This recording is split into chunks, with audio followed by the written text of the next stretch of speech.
الحمد للہ رب العالمین والصلاة والسلام علی سید الانبیاء والمرسلین وعلی آلہ واصحابہ اجمعین، اما بعد۔ اللہ تعالی کے فضل و کرم سے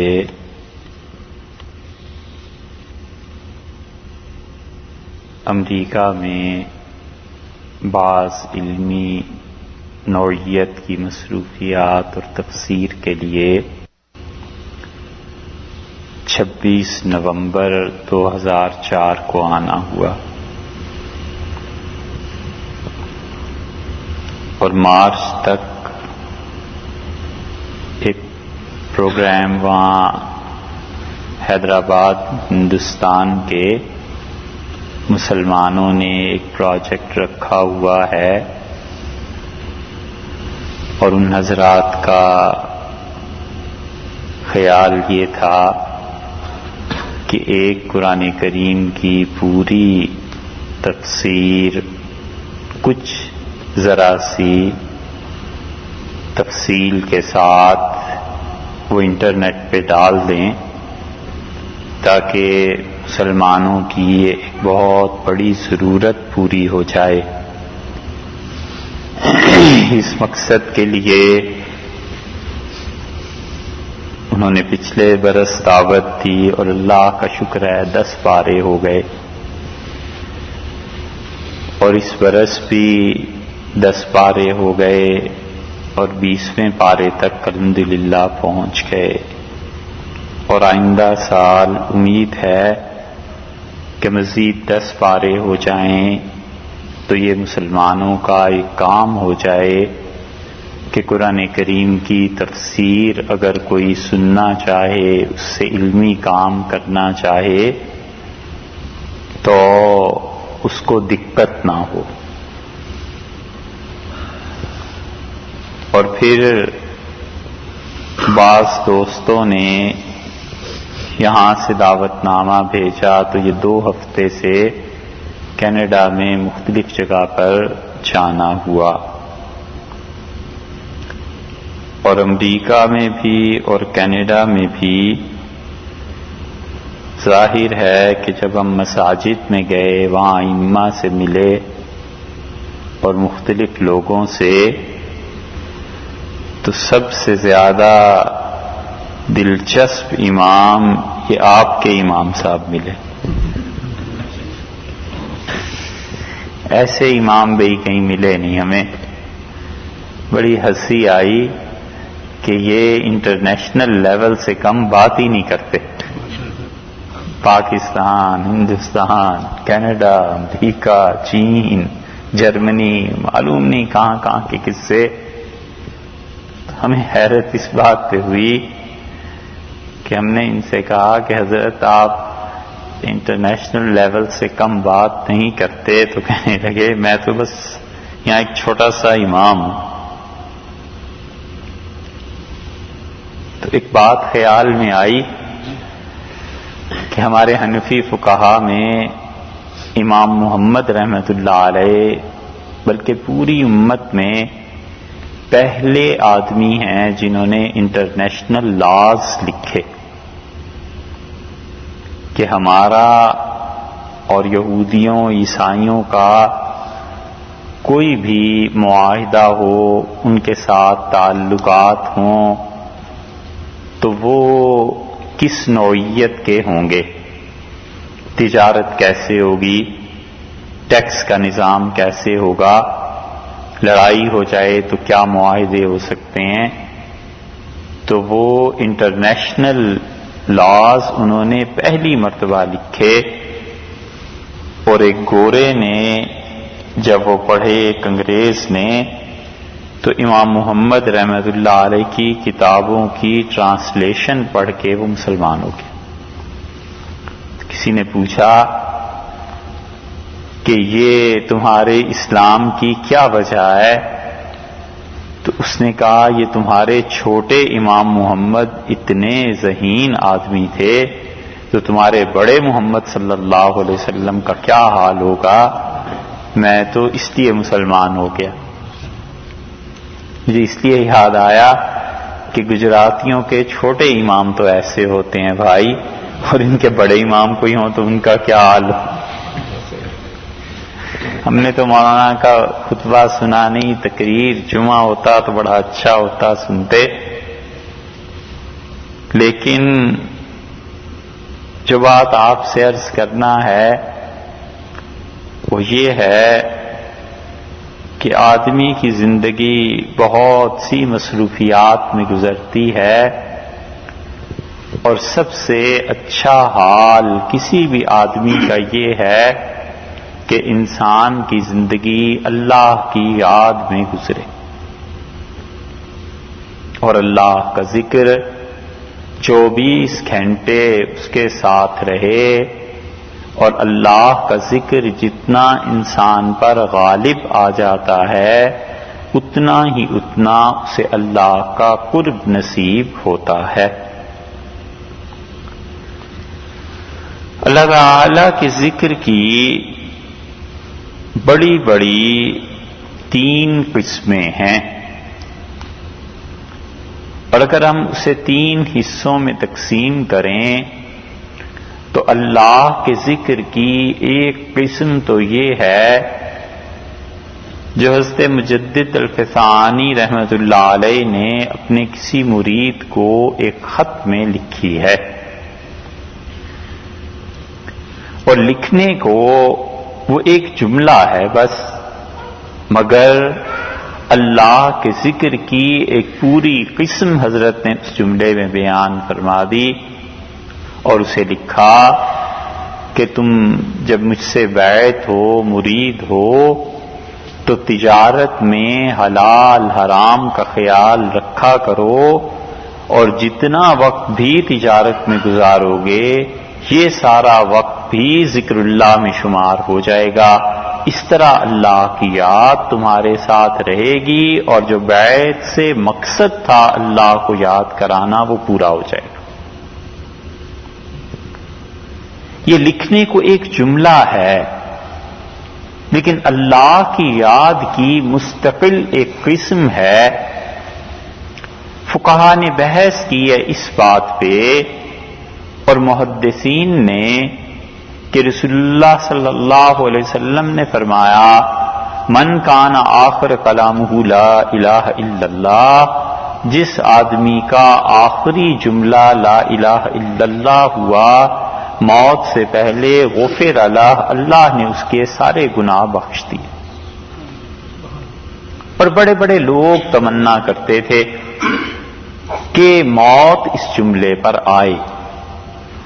عبداللہ ابن مبارک رحمۃ اللہ علیہ بہت بڑے لوگوں میں سے اور تبع تابعین میں سے تھے، حدیث کی شاید ہی کوئی کتاب ہو جس میں ابن مبارک رحمۃ اللہ علیہ کا ذکر نہ ہو۔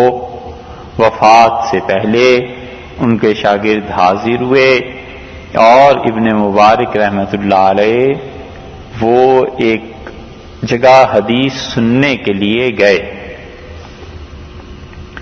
ان لوگوں کو اس بات میں کوئی جھجک نہیں تھی کہ ہم اتنے علم والے ہو گئے تو اب کسی چھوٹے سے کیوں علم حاصل کریں۔ وہ کہتے تھے علم جہاں بھی ملے، نبی صلی اللہ علیہ وسلم کی بات جہاں بھی ملے وہاں سے لے لینی چاہیے۔ تو ابن مبارک رحمۃ اللہ علیہ ٹھیک ٹھاک کسی بزرگ کی مجلس میں گئے حدیث سننے کے لیے، اور کہنے لگے ان سے کہ حدیث سے فارغ ہو کے کہ آئندہ میں آپ کے ہاں حدیث سننے نہیں آؤں گا۔ انہوں نے کہا حضرت کس وجہ سے؟ تو فرمایا لو میں 3 دن سے حدیث سننے آ رہا ہوں، اور یہ تمہارے چھت پہ لڑکیاں ہیں وہ اشارے کرتی ہیں، تو اب میں سب میں بیٹھ کے اگر کہوں تو تمہاری توہین ہو، اس لیے تنہائی میں سمجھاتا ہوں کہ میرے اس بڑھاپے میں یہ لڑکیاں اشارے کرتی ہیں، یہ تم نے کیا کر رکھا؟ تو چپ ہو گئے اور انہوں نے کچھ نہیں کہا، اور عبداللہ ابن مبارک رحمۃ اللہ علیہ کے شاگردوں کو بلایا اور کہا کہ حضرت کو جنت کی بشارت ہو رہی ہے، کہ تمہارے شیخ اب بس جانے والے ہیں، کس دن چل پڑیں گے، خیال کرو ہمارے چھت پہ لڑکیوں کا کیا کام ہے، اللہ نے جنت کھول دی ہے اور پردہ رکھا ہے، حضرت کو تو پتہ نہیں چل رہا، لیکن مطلب یہی ہے کہ اب اللہ کی طرف جانا ہے، حوروں کے اشارے۔ اگلے دن بیٹھے بیٹھے لیٹ گئے اور بظاہر طبیعت تھوڑی سی خراب ہو گئی تو لا الہ الا اللہ پڑھا اور چپ ہو گئے۔ جب سانس تھوڑی دیر بعد اکھڑی، کسی عقل مند دانا کو احساس ہوا کہ ارے یہ تو ان کی جان نکلنے لگی ہے، تو اس نے کہا حضرت لا الہ الا اللہ پڑھیے، تو آنکھیں کھولی اور فرمایا کہ مجھ سے فلاں محدث نے روایت بیان کی، اس سے فلانے فلانے فلانے، اور رسول اللہ صلی اللہ علیہ وسلم نے فرمایا جس کا آخری جملہ لا الہ الا اللہ ہوا اللہ نے اسے معاف کر دیا۔ تو فرمایا میں نے ابھی تو لا الہ الا اللہ پڑھا تھا، تو تم کیوں مجھے تنگ کرتے ہو، اب مرنے دو۔ اور پھر لا الہ الا اللہ پڑھا اور روح نکل گئی۔ محدثین نے اور فقہا نے اس پہ بڑی بحث کی ہے، اور اللہ کا شکر ہے ہم جیسے کمزور لوگوں کے لیے بڑی امید کی باتیں لکھی۔ عالمگیری میں، فتاوی عالمگیری میں اس پہ بحث ہے کہ آخری جملہ انسان کا کیا ہو تو اچھا ہے، لا الہ الا اللہ ہو یا یہ ہو کہ استغفر اللہ الذی لا الہ الا هو الحی القیوم واتوب الیہ۔ اور پھر فقہا کہتے ہیں کہ استغفر اللہ الذی اگر یہ پڑھے کہ اللہ میں معافی مانگتا ہوں، اللہ درخواست پیش کرتا ہوں معاف فرما دیں، وہ اللہ جس کے علاوہ کوئی خدا نہیں، ہمیشہ زندہ اور قائم رہنے والا، اور میں اس کی طرف توبہ کرتا ہوں، تو وہ کہتے ہیں اس میں استغفار بھی ہو جائے گا اور لا الہ الا اللہ بھی آ جائے گا، یہ پڑھاؤ یہ زیادہ افضل۔ اس لیے حکم یہ ہوا، فقہا نے کہا کہ رسول اللہ صلی اللہ علیہ وسلم کا مقصد یہ تھا کہ اللہ کے دین پہ مرے۔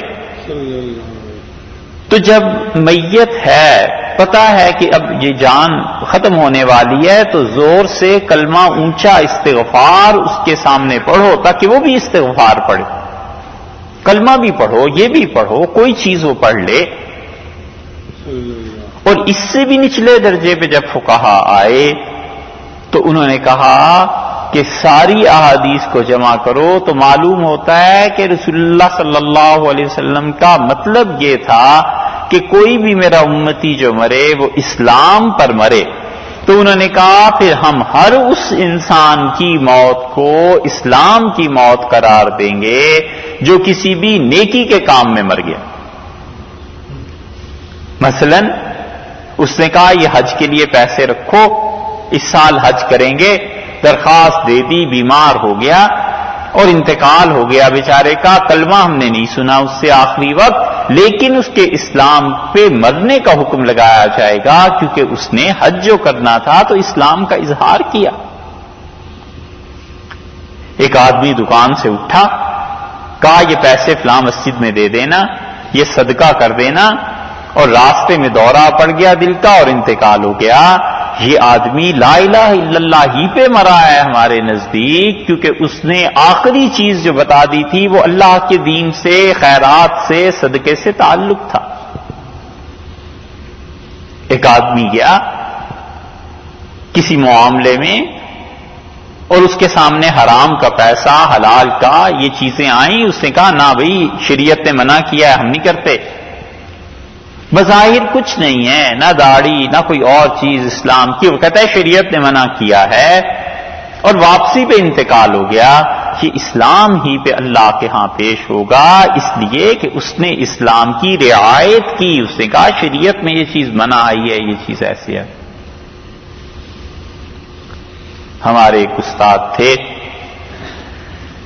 وہ کہتے تھے لاہور میں اپنے والد کے زمانے کا قصہ سناتے تھے اور کہتے تھے کہ ہمارے ہاں ایک نوجوان رہتا تھا اور اسے بڑا شوق تھا باڈی بلڈنگ کا، اور پہلوانوں کے ساتھ جا کے وہ اکھاڑے میں لڑتا تھا، کھیلتا تھا، اور والد اس کو دیکھ کے ہمیشہ یہ کہتے تھے کہ نماز پڑھا کرو. تو وہ ایسے ہی تھا بس. تو وفات سے پہلے والد نے ایک دن اسے بلا کے کہا کہ میں تمہیں ہمیشہ کہتا ہوں نماز پڑھو اور تم طرح دے جاتے ہو. تو بڑا ہنسا اور کہنے لگا مولوی صاحب یہ روز روز جو آپ نمازیں پڑھاتے ہیں یہ تو میں پڑھ نہیں سکتا، مجھ سے پڑھی بھی نہیں جاتی، اور اگر یہ پڑھوں تو باڈی بلڈنگ کیسے کروں؟ تو میں سوچتا ہوں ایک ہی بار نماز پڑھوں اور پھر سر نہ اٹھاؤں. فرماتے تھے والد بھی ہنستے رہے، وہ بھی ہنستا رہا. والد کا انتقال ہو گیا اور وہ بڑا اچھا جوان، خوب جسم بنا ہوا، اور 32-33 سال عمر ہوئی. تو عید کے دن کہنے لگے میں اپنے گھر سے نکلا تو دیکھتا ہوں وہ بالکل ایسے زبردست کپڑے پہن کے کھڑا ہوا ہے اور سر پہ کوئی رومال باندھا ہوا ہے اور ایسا خوبصورت اور کشمیری. تو مجھ سے کہنے لگا کہ عید پڑھنے چلنا ہے. میں تو کھڑا ہوں، آپ آئیں تو چلیں. میں بڑا حیران ہوا. میں نے کہا چلو شکر ہے تمہیں عید کے دن تو نماز یاد آئی. تو بڑا ہنسا. تو ہم کہیں جا رہے تھے، اس نے کہا نہیں مولوی صاحب اس میں نہیں پڑھنی، بڑی مسجد میں جا کے پڑھیں گے. اور کہتے تھے اس نے ٹیکسی رکشہ رکوایا، مجھے بٹھایا اور شاہی مسجد میں لے گیا. تو میں نے کہا عید کی نماز تو وہاں اچھی ہوتی ہے، قرات اچھی ہوتی ہے. اس نے کہا نہیں مولوی صاحب کبھی نماز پڑھی نہیں. رو پڑا اور کہنے لگا آج نماز ہی پڑھنی ہے تو اللہ کے بڑے گھر میں حاضری دوں. بڑا دربار ہے، بڑا گھر ہو، کھلا گھر ہو تو دل خوش ہوتا ہے. فرماتے تھے ہمارے ساتھ اس نے نماز پڑھی اور پہلی رکعت کے پہلے سجدے میں گیا اور بس پھر سر نہیں اٹھایا. نماز ختم ہوئی، ہلایا، لوگوں نے ختم ہو گیا. فرماتے تھے میں حیران رہ گیا کہ اللہ کے بندے ایسے بھی ہوتے ہیں. تو جو آدمی کسی نیکی کے کام میں چلا گیا وہ اللہ کی یاد ہی میں گیا، اللہ کے ذکر کی ایک یہ حالت. اسی لیے اس مجدد رحمت اللہ علیہ نے اس سے کہا کہ تجارت میں حلال حرام کا خیال رکھنا تاکہ تمہارے سارے اوقات ذکر کے ہی ہو جائیں، اللہ کی یاد میں ہو جائیں. نکاح یہ اللہ ہی کی یاد تو ہے، نہ ہوتی تو کسی چرچ میں چلے جاتے. اور اس عبادت کو لوگوں نے بھلا دیا. ایسی زبردست عبادت ہے کہ رسول اللہ صلی اللہ علیہ وسلم سے پوچھا گیا کہ اللہ کے رسول جب دعا قبول ہوتی ہو وہ کوئی موقع بتائیں. تو آپ نے فرمایا نکاح کے مجلس کے یہ جو آخر پہ دعا ہے اس میں اللہ کے فرشتے حاضر ہوتے ہیں، اس موقع پہ دعا کیا کرو، یہ قبول ہو جاتی. ہمارے ہاں لوگ اس کا خیال نہیں کرتے. تصویریں، فلمیں، مبارکباد، کیا کچھ ہو رہا ہوتا ہے. حالانکہ ایسی برکت کی چیز ہے کہ ایک انسان نے فیصلہ کر لیا کہ اپنے آپ کو حرام سے بچائے گا، اپنی عزت کا خیال کرے گا. اتنی برکت والی مجلس ہے کہ اللہ کے فرشتے آتے ہیں اور ان دعاؤں پہ آمین کہتے ہیں جو اس نکاح کے مجلس کے آخر پہ ہوتی ہیں اور لوگ دھیان نہیں. بہت سے مواقع ایسے ہیں کہ جن میں دعا کی قبولیت کا رسول اللہ صلی اللہ علیہ وسلم نے اطلاع دی، خبر دی، ارشاد فرمایا، مگر ہم نہیں سنتے.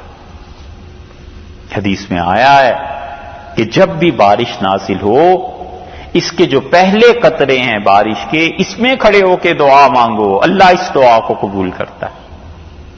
اور حدیث میں آتا ہے رسول اللہ صلی اللہ علیہ وسلم نے بارش ہو رہی تھی اور تہمت باندھا ہوا تھا، اپنا کرتا اتار دیا اور صحابہ رضی اللہ عنہ کہتے ہیں ہم میں سے کم لوگ تھے اور ان کے سامنے کرتا اتارا اور بیٹھ گئے بارش میں اور فرمایا یہ تازہ تازہ اللہ کی رحمت ہے جو مجھ پہ آ رہی ہے، لوگوں پہ آ رہی ہے. میں چاہتا ہوں یہ سیدھی سیدھی میرے جسم پہ گرے.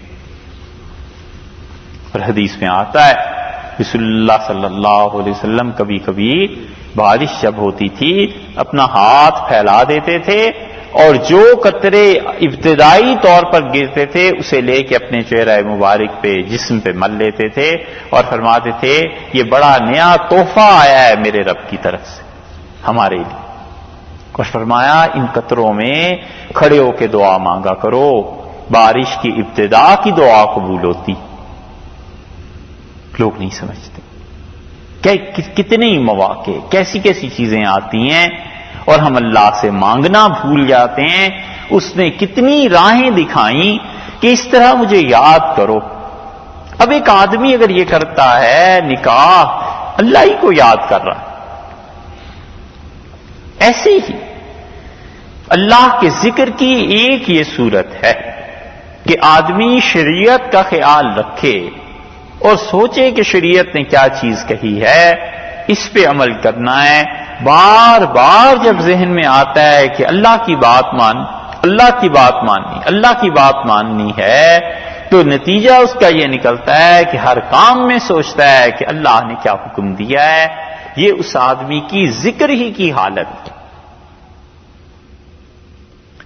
ذکر کی اللہ کی یاد کی دوسری قسم رسول اللہ صلی اللہ علیہ وسلم نے بتلائی اور یہ بتلایا کہ اللہ کا نام لو. اس کی بڑی قسمیں، اللہ کو یاد کرے، اللہ کا نام لے. اللہ تعالی نے فرمایا وَلِلَّهِ الْأَسْمَاءُ الْحُسْنَى، اور سارے اچھے نام تمہارے پروردگار کے ہیں. فَادْعُوهُ بِهَا، ان ناموں کے ذریعے اللہ کو پکارو. یا رحمان، یا رحیم، یا کریم، یا علیم، یا ودود، یا لطیف، یہ سارے اللہ کے نام ہے. فرمایا میرے نام جپا کرو، میرے نام پڑھا کرو. رسول اللہ صلی اللہ علیہ وسلم نے فرمایا کہ اللہ کے کئی ایک نام ہیں مگر 99 نام اگر کوئی یاد کر لے گا تو اللہ اسے جنت دے دے گا. اس کا کیا مطلب؟ مطلب یہ ہے کہ 99 نام اللہ کے یاد کر لیے پھر بھول سکتا ہے؟ تو روز پڑھے گا نا، پھر روز پڑھے گا تو آٹومیٹیکلی اس کی زندگی میں چینج آئے گی، اور وہ چینج ایسی آئے گی کہ موت تک دھل دھلا کے خود ہی جنتی ہو جائے گا.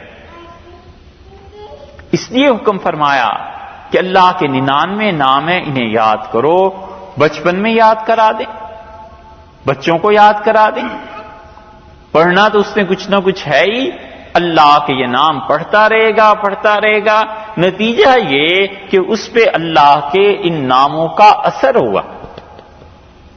اور اللہ کے جس نام کو جو آدمی جتنا زیادہ پڑھتا ہے اللہ تعالی کے اس اسم کی تجلیات پڑھتی ہیں آدمی.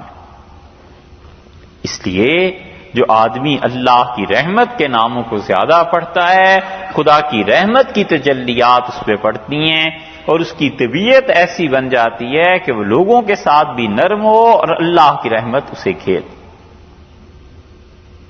کتنے دوا دارو کرتے ہیں جب بیمار ہو جائے، کیسی کیسی دوائیاں کس کس ملک سے کیسے رپورٹس جاتی ہیں، تشخیص ہوتی ہے، سب کچھ کرتے ہیں. اور رسول اللہ صلی اللہ علیہ وسلم نے جو فرمایا تھا کہ جب تم بیمار ہو جاؤ تو اللہ کے 2 نام کثرت سے پڑھو، اسے نہیں پڑھتے.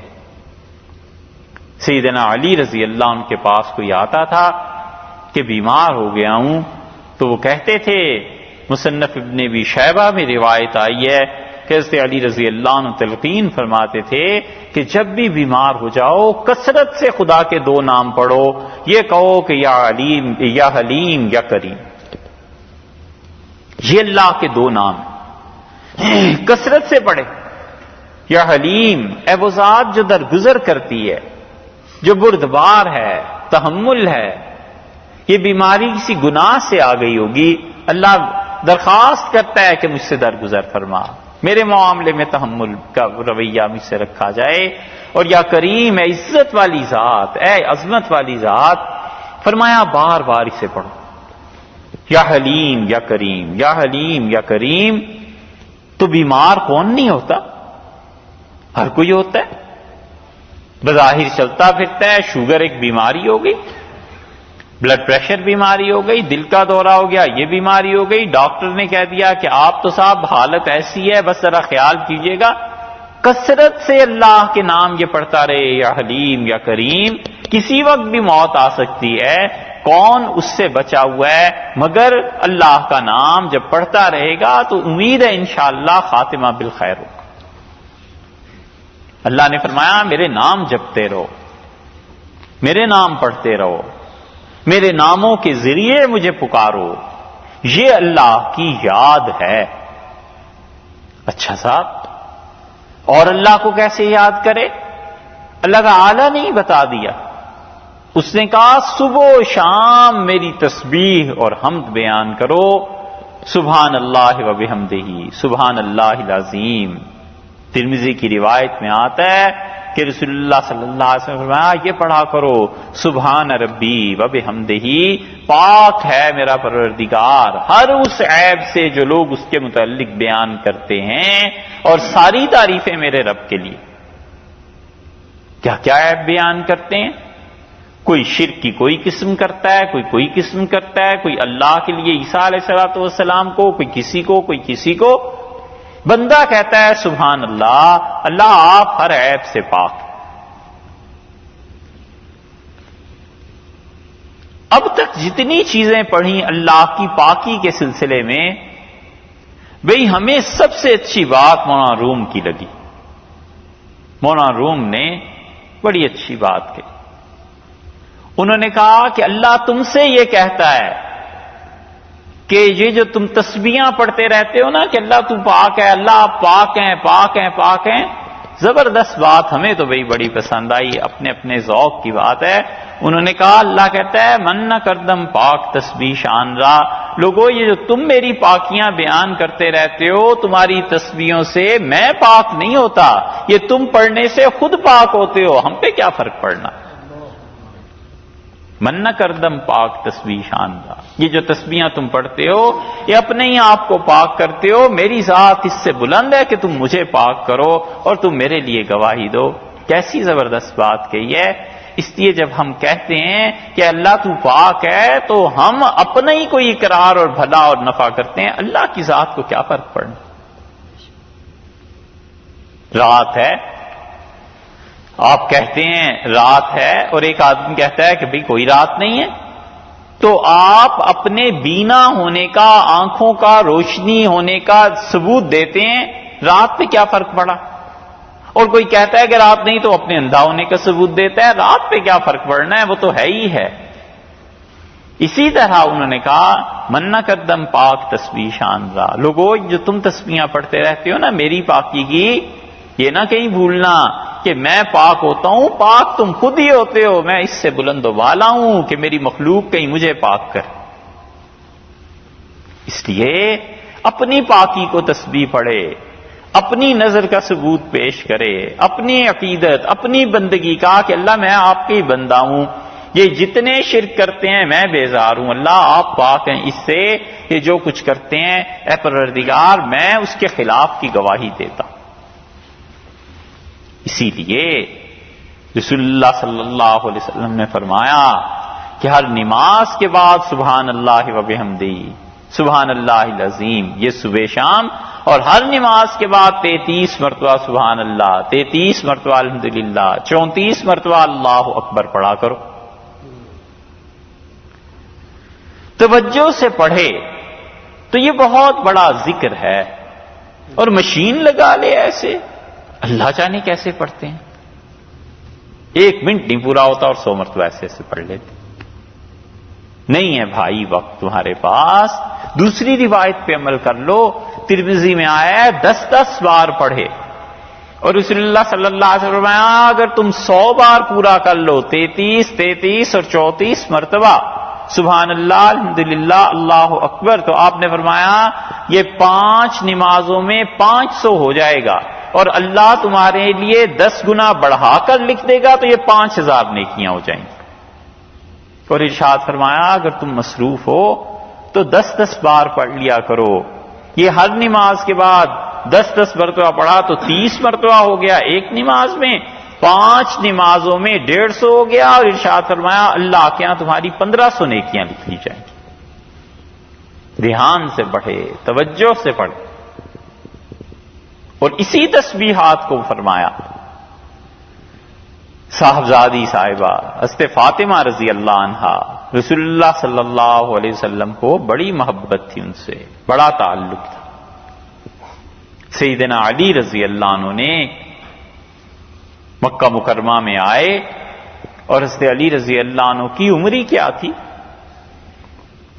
40 ہجری میں ان کی شہادت ہوئی اور 63 برس کے تھے، اور رسول اللہ صلی اللہ علیہ وسلم کا انتقال ہوا 11 ہجری میں، تو آپ 30 سال تو یہی حضرت علی رضی اللہ عنہ کے نکال دیجئے 63 سے، تو 33 برس تو وفات کے وقت تھے۔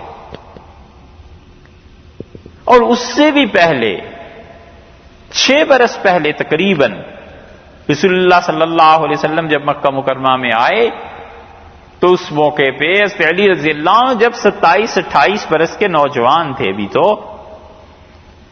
اہل مکہ نے چاہا کہ یہ ابو طالب کا بیٹا ہے، بڑا خاندان ہے، ہم اس کی کوئی شادی مکہ میں بھی کرائیں۔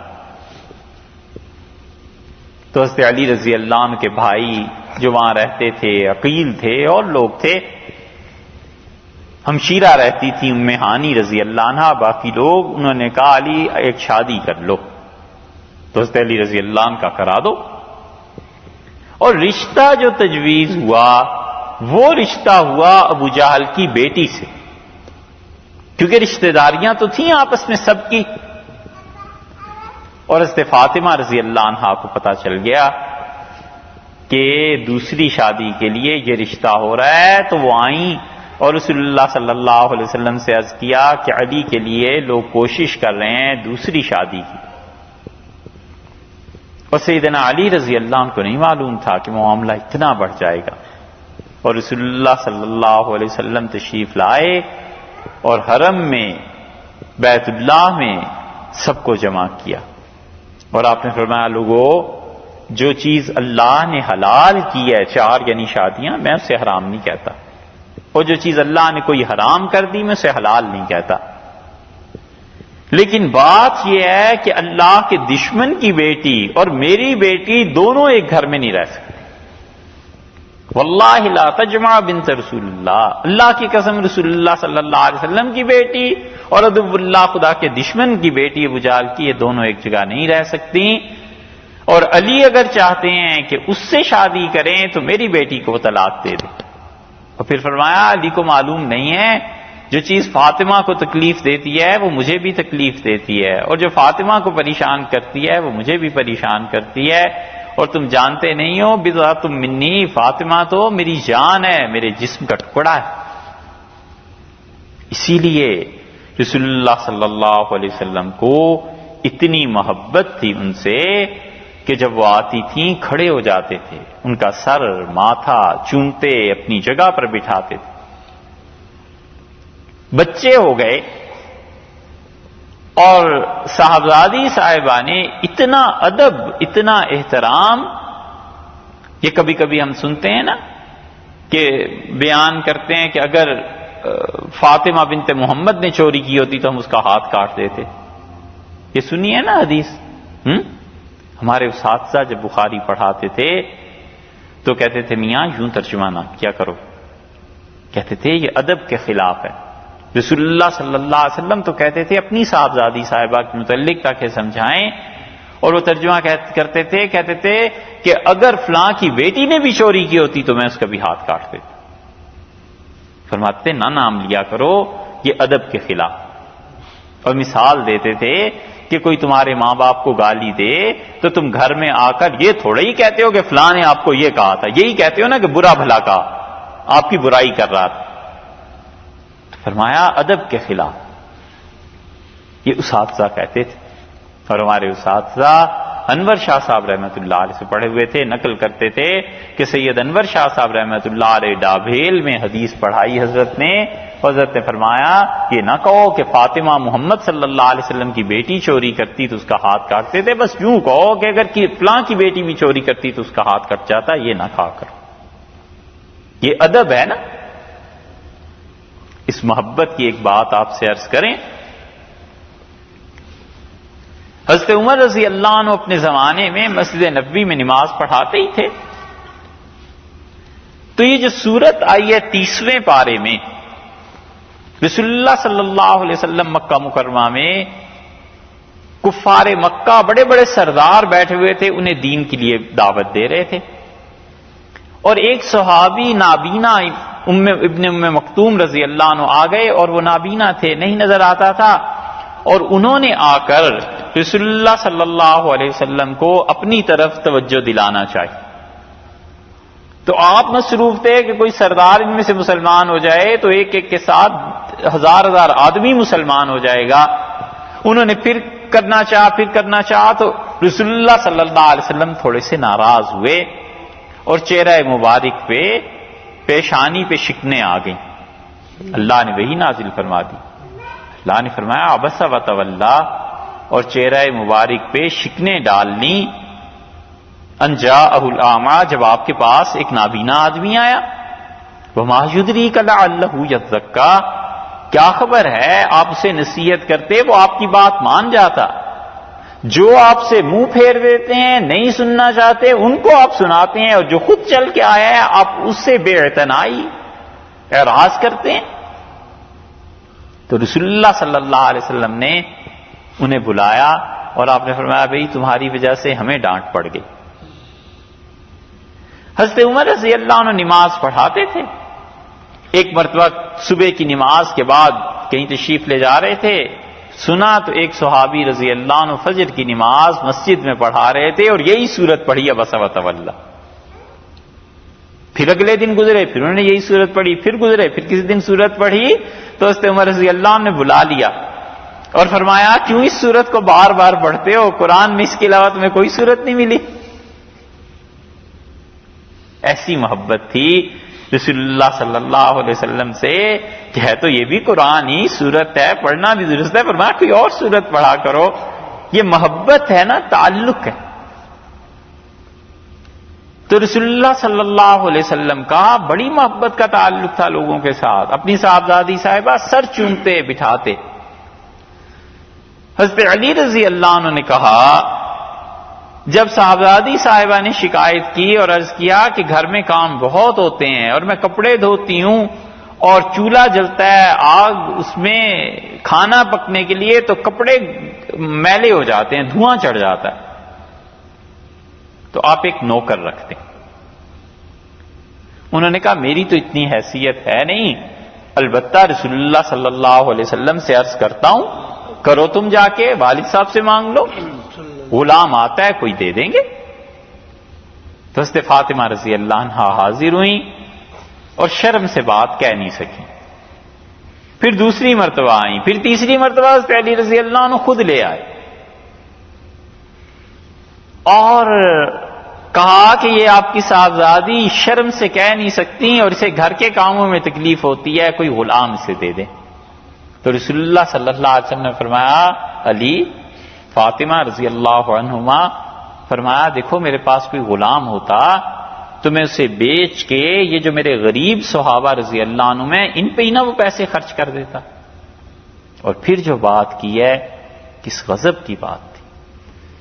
فرمایا الا ادلکما خیر لکما من خادمکما، میں تم دونوں کو ایک چیز بتاؤں جو تمہارے لیے گھر میں نوکر ہونے سے بھی اچھی ہے، اور وہ یہ ہے کہ جب تم رات کو اپنے بستر پر لیٹ جایا کرو تو 33 مرتبہ سبحان اللہ، 33 مرتبہ الحمدللہ اور 34 مرتبہ اللہ اکبر پڑھ لیا کرو، یہ تمہارے لیے نوکر سے اچھا ہے.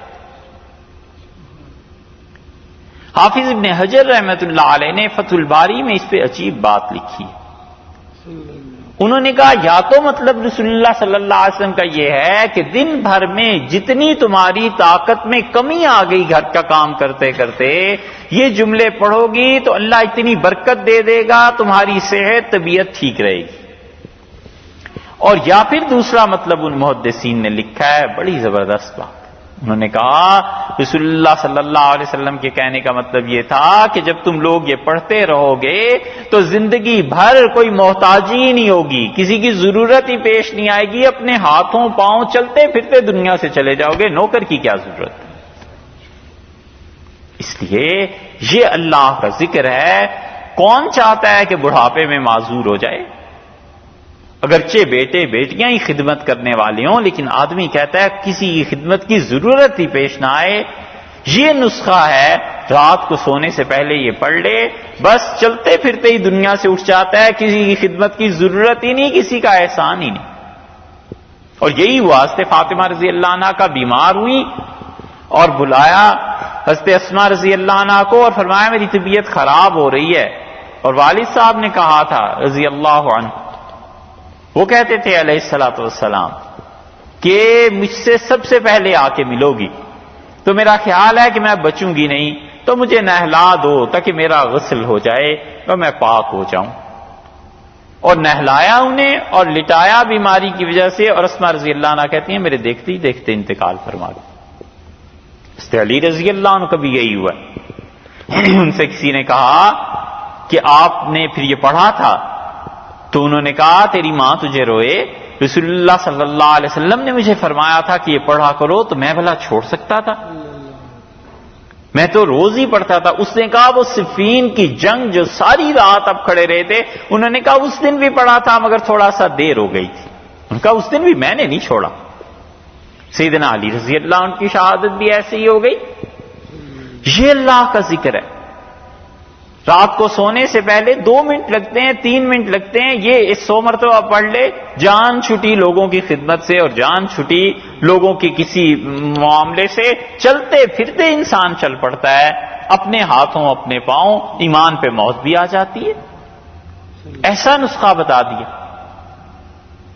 حدیث میں آتا ہے یہ روزہ اللہ کی یاد میں سے ہے۔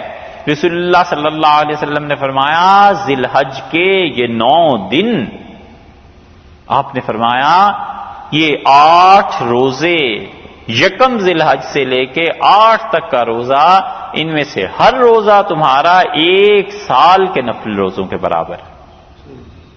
اور صحیح حدیث میں آیا ہے بخاری مسلم وغیرہ میں، رسول اللہ صلی اللہ علیہ وسلم نے فرمایا یہ 9 راتیں، ان میں سے ہر رات لیلۃ القدر کے برابر۔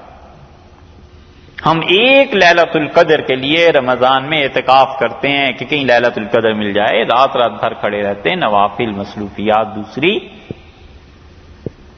اور یہ جو رسول اللہ صلی اللہ علیہ وسلم فرماتے ہیں کہ ان میں سے ہر رات لیلۃ القدر کے برابر ہے، اس رات کی قدر کیوں نہیں کرتے؟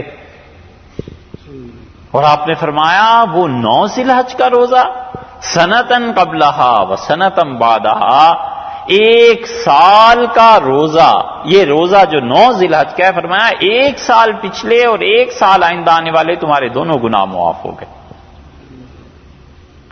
اس پہ ہمارے ایک استاد تھے، وہ کہتے تھے میاں 9 ذی الحج کا روزہ تو ہم ہمیشہ رکھتے ہیں، 1 سال کی زندگی کی گارنٹی مل جاتی ہے کہ اگلے سال زندہ رہیں گے تو ہی کوئی گناہ ہوگا تو مغفرت بھی ہو جائے گی، زندہ ہی نہ رہے تو پھر کون سا گناہ؟ تو ان کا 1 سال کی گارنٹی مل گئی۔ حدیث شریف پڑھاتے رہتے تھے، اور ایک دن وہ کہنے لگے کہ اس سال میں نے مر جانا۔ کسی نے پوچھا کیوں، کیا کوئی خواب دیکھا، کیا چیز ہوئی؟ تو کہنے لگے 9 ذی الحج کو ہم ہمیشہ روزہ رکھتے تھے، اس سال اٹھے روزہ رکھنے کے لیے، تہجد پڑھی، نماز پڑھی اور دودھ رکھا تاکہ وہ ابل جائے، اور اتنی شدید نیند آئی کہ میں تو سو ہی گیا، اور آنکھ کھلی اور فجر کی جماعت ہو رہی تھی اور دودھ سارا بہہ چکا تھا۔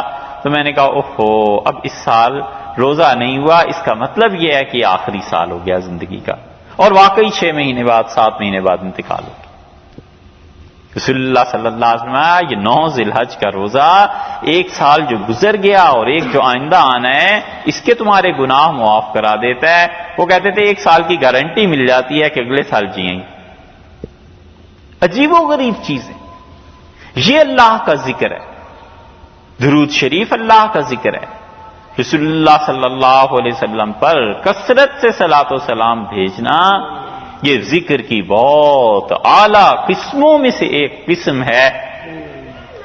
اور رسول اللہ صلی اللہ علیہ وسلم نے فرمایا جو ہم پر درود بھیجنا سلام بھیجنا بھول گیا اس نے بڑی غلطی کی. ایک جگہ ارشاد فرمایا اس نے صحیح راستہ چھوڑ دیا. شاہ ولی اللہ رحمۃ اللہ علیہ نے ایک کتاب لکھی ہے اور اس میں بہت سی چیزوں کا ذکر کرنے کے بعد کہتے ہیں میرے والد شاہ عبد الرحیم صاحب رحمۃ اللہ علیہ نے مجھے یہ نصیحت کی بمواظبۃ الصلاۃ علی النبی صلی اللہ علیہ وسلم، اور مجھ سے کہا کہ رسول اللہ صلی اللہ علیہ وسلم پر ہمیشہ درود بھیجتے رہنا، اور اس کے بعد کہا بہا وجدنا ما وجدنا، زندگی میں دین دنیا میں جو کچھ ہم نے پایا بس اس کی برکت سے پایا. کثرت سے درود بھیجے رسول اللہ صلی اللہ علیہ وسلم پہ، ادب احترام محبت کے ساتھ. اس کا نتیجہ یہ نکلتا ہے کہ آدمی زندگی میں بھی اس کی برکات محسوس کرتا ہے. یہ امام ابو یوسف رحمۃ اللہ علیہ تھے. آپ اندازہ کیجئے ان کا انتقال ہوا 189 ہجری میں. تابعین میں سے، تبع تابعین میں سے امام ابو حنیفہ رحمۃ اللہ علیہ کے شاگرد، اور ان کے دادا رسول اللہ صلی اللہ علیہ وسلم کی خدمت میں حاضر ہوئے. پر دادا ان کے جب وہ چھوٹے بچے تھے احد کے دن، اور نبی کریم صلی اللہ علیہ وسلم نے اپنا ہاتھ اس بچے کے سر پہ رکھ دیا. اور امام ابو یوسف رحمۃ اللہ علیہ 175 برس پونے 200 سال کے بعد بھی کہتے تھے کہ رسول اللہ صلی اللہ علیہ وسلم کے ہاتھ رکھنے کی برکتیں ہمارا خاندان اور میں اب بھی اپنے وجود میں محسوس کرتا ہوں. اتنی برکتیں تھیں، ایسی چیزیں تھیں. اس سے فرمایا کثرت سے درود پڑھو. اور نبی کریم صلی اللہ علیہ وسلم کے بڑے احسانات ہیں امت پہ، یہ سب اللہ کو یاد کرنے کی چیزیں. ایسے ہی یہ بتایا کہ عصر کے بعد اللہ کو یاد کرو، اور صحابہ رضی اللہ عنہ عصر اور مغرب کے درمیان اللہ کو یاد کرتے رہتے تھے، ملاقات تک کم ہو گئی. صحابہ رضی اللہ عنہ کہتے ہیں مسجد نبوی میں جب جاتے تھے عصر کی نماز کے بعد مغرب کے لیے، تو عصر مغرب کے درمیان بالعموم ایسے مسجد نبوی میں آواز آتی تھی جیسے شہد کی مکھیاں بن بناتی ہیں. ہر کوئی اپنا اپنا اللہ کے ذکر میں مصروف. اللہ نے فرمایا قبل غروبہا، سورج کے ڈوبنے سے پہلے مجھے یاد کیا کرو. اسی لیے رسول اللہ صلی اللہ علیہ وسلم آخری لمحے جب سورج ڈوبنے کے ہوتے تھے تو عرض کرتے تھے کہ اللہم ھذا اقبال لیلک، اللہ یہ آپ جو رات دنیا میں بھیج دیتے ہیں یہ اس کے آنے کا وقت ہے. وادبار نہارک، اور اللہ دن کا یہ آخری حصہ ہے. واصوات دعاتک، اور اللہ اس موقع پر پڑھی ہوئی مانگی ہوئی دعائیں قبول ہوتی ہیں. اے پروردگار فاغفر لی، اللہ مجھے معاف فرما دے. واقض عنی الدین، اور اللہ میرا قرض ادا کر دے. ام المومنین ام سلمہ رضی اللہ عنہا کی روایت میں یہ اضافہ ہے کہ قرض کی ادائیگی کی دعا مانگتے تھے شام کو، یہ جو آخری حصہ ہے کہ اللہ اس وقت دعا قبول ہوتی. تعویذ لیتے ہیں بزرگوں سے، وظیفے پوچھتے ہیں. ہم کہتے ہیں چلو بھائی وہ بھی ایک طریقہ ہے، مگر یہ جو خود رسول اللہ صلی اللہ علیہ وسلم نے بتایا ہے اس سے بڑا کیا وظیفہ ہے، اس کو کیوں نہیں کرتے؟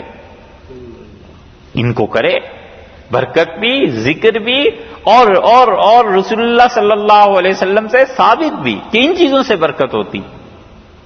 ارشاد فرمایا ایسے اللہ سے مانگو، سورج کے طلوع ہونے سے پہلے، صبح صادق سے پہلے، رات کو سورج کے شام کو ڈوبنے سے پہلے. فرمایا اللہ کو یاد کرو، اللہ کا ذکر کرو. اور اللہ تعالی کا ذکر کئی قسمیں ہیں اس کی. قرآن کریم کی تلاوت ہے، یہ پڑھے. قرآن مستقل اللہ کا ذکر ہے. اسی لیے اللہ تعالی نے فرمایا کہ ان قرآن الفجر کان مشہودا، اور فجر میں جو قرآن پڑھا جاتا ہے صبح کے وقت اللہ کے فرشتے حاضر ہوتے ہیں، سنتے ہیں اس قرآن. اب تو عجیب و غریب ماحول ہو گیا ہے، اور ابھی تک وہ لوگ زندہ ہیں. نانا دادا نانی دادی کوئی نہ کوئی اٹھ کے صبح صبح تلاوت کرتا تھا. بچہ سویا ہوا ہے اور نیند ڈسٹرب ہو رہی, کچھ ہو رہا ہے, لیکن اتنا خیال آتا تھا کہ اچھا نانا تلاوت کرتے ہیں, دادا تلاوت کرتے ہیں. وہ نیکی کے جملے ہی کانوں میں پڑتے تھے, اس کی برکتیں تھیں, روح تک اتر جاتی تھی. اور اب عجیب حال ہے, ویکنڈ ہو گیا اور کوئی قرآن نہیں پڑھ رہا. ایسے گھروں کا کیا ہوگا؟ رسول اللہ صلی اللہ علیہ وسلم نے فرمایا اپنے گھروں کو قبرستان نہ بناؤ.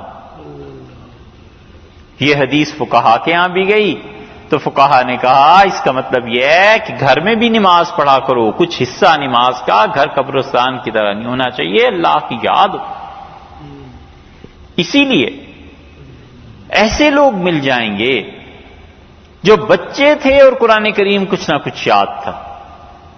امام شافعی رحمۃ اللہ علیہ کو کسی نے پوچھا کہ قرآن پاک, تو انہوں نے کہا جب میں 4 سال کا تھا تو اس وقت 2.25 پارے مجھے یاد تھے. کسی نے کہا 2.25 پارے 4 برس کے؟ تو انہوں نے کہا ماں میری پڑھتی رہتی تھی, میں سنتا رہتا تھا, تو اس سے مجھے یاد ہو گیا. وہ تو بڑا دور کا زمانہ تھا. حضرت شیخ الحدیث مولانا زکریا صاحب رحمۃ اللہ اپنے والد کے متعلق کہتے تھے کہ جب ان کا دودھ چھٹا تو اتنا قرآن انہیں یاد تھا کیونکہ ہماری دادی پڑھتی رہتی تھی. یہ مائیں تھیں, یہ لوگ تھے. قرآن کریم کی تلاوت اللہ نے بتایا یہ اس کا ذکر ہے, اس کی یاد ہے. رسول اللہ صلی اللہ علیہ وسلم نے فرمایا کہ رات کو سونے سے پہلے یہ سورت جو 30 آیتوں والی ہے سورہ ملک, اس کو پڑھا کرو. اور آپ نے کہا کہ میری تمنا ہے کہ میرے ہر امتی کے دل میں یہ 30 آیتوں والی سورت ہو. اور تمہیں پتہ نہیں ہے انہا ناجیتن, یہ سورت تو قبر کے عذاب سے بچا دیتی ہے. حتیٰ کہ حدیث میں آتا ہے صحابہ کرام رضی اللہ عنہم آئے اور عرض کیا اللہ کے رسول یہ سفر میں جو خیمے لگے ہیں, ہم نے جس جگہ خیمہ لگایا ہے زمین سے آواز آ رہی ہے کوئی سورہ ملک کی تلاوت کر رہا ہے. ابو داؤد میں آئی ہے حدیث. رسول اللہ صلی اللہ علیہ وسلم نے فرمایا یہ جہاں تم نے خیمہ لگایا ہے یہ تمہارے ہی کسی دوست کی قبر ہے, اور وہ زندگی میں پڑھتا رہتا تھا روزانہ رات کو یہی سورہ تبارک الذی بیدہ الملک, 29ویں پارے کی پہلی سورت سورہ ملک.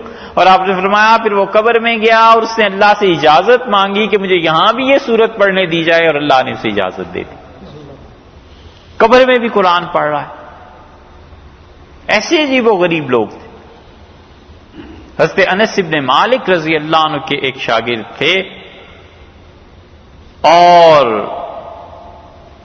وہ حضرت انس رضی اللہ عنہ کے ساتھ بڑا گہرا تعلق تھا.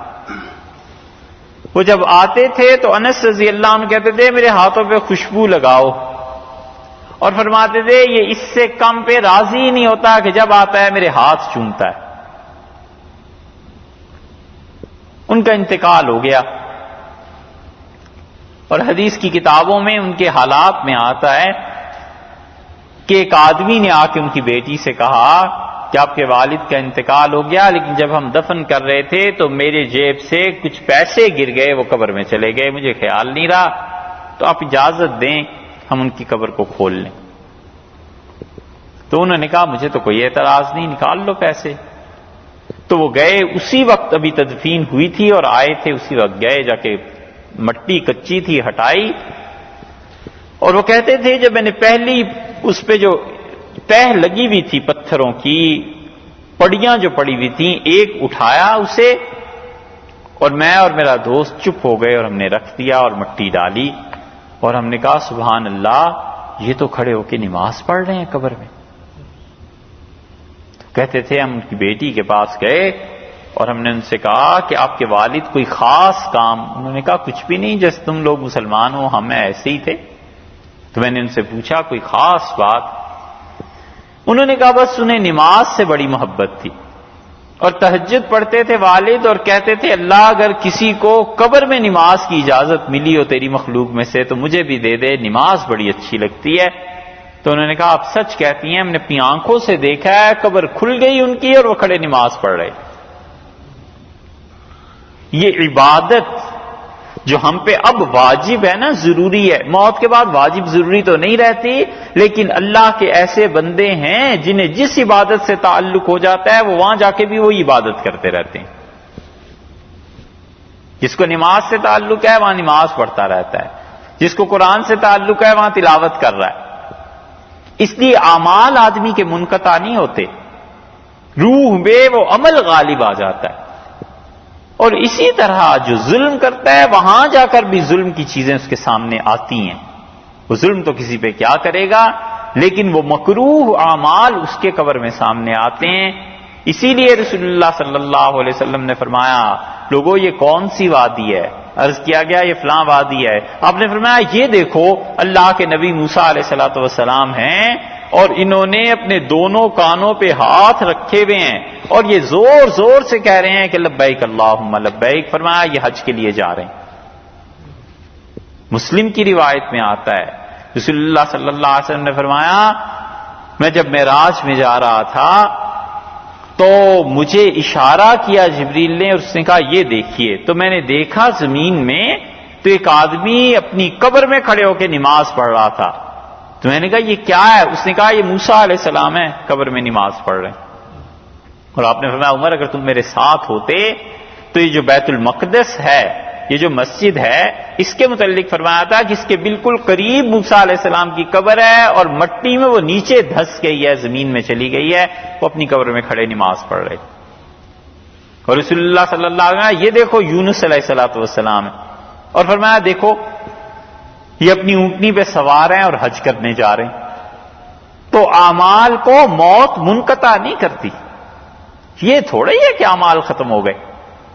وہ موت تو ایک پردہ ہے ہمارے اور اس جہان کے درمیان، جو زندگی میں کرتا رہا ہے اللہ وہاں بھی اجازت دے دیتا ہے کہ کرے جاؤ. یہ الگ بات ہے کہ اس سے خدا کے یہاں ثواب ہوتا ہے یا نہیں، لیکن اس آدمی کا اللہ سے قرب بڑھتا ہے. بہت سے فقہا اس کے قائل ہوئے ہیں.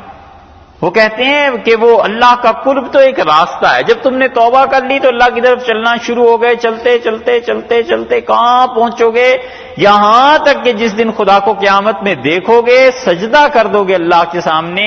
اور رسول اللہ صلی اللہ علیہ وسلم فرمایا لوگ سجدہ کریں گے اور مدت تک، اللہ جانے کتنے لاکھ کتنے کروڑ سال ہیں لوگ سجدے میں ہی گرے رہیں گے اللہ کے سامنے جب سجدہ ہوگا.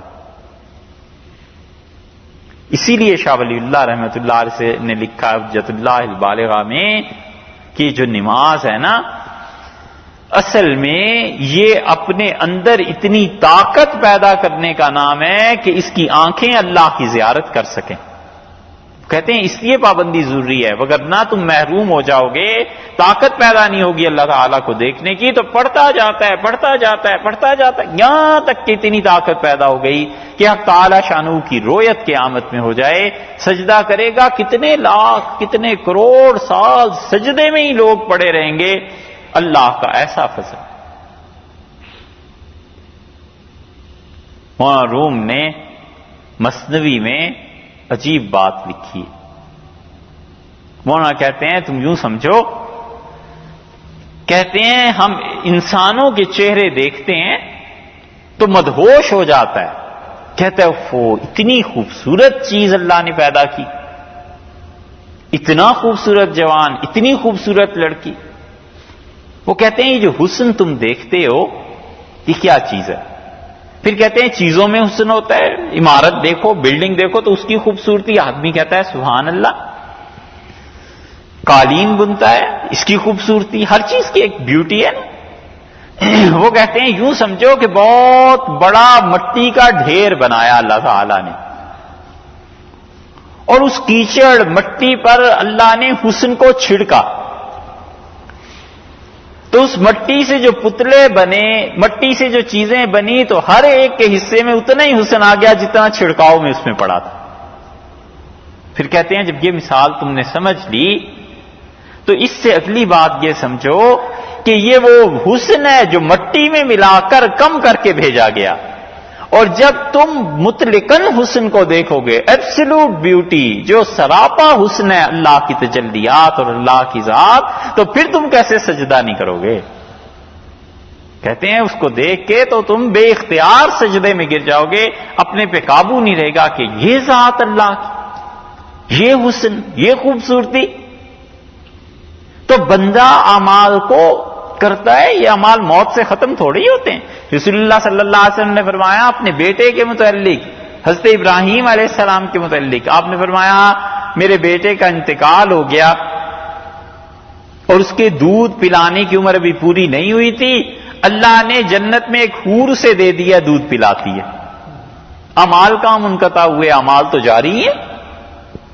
اس لیے بہت سے اللہ کے بندے ایسے بھی ہوتے ہیں جنہیں اللہ اتنا پاک کر دیتا ہے کہ آپ اس کے لیے ایصال ثواب کریں یا نہ کریں، وہ اپنی عبادتوں میں مصروف ہیں۔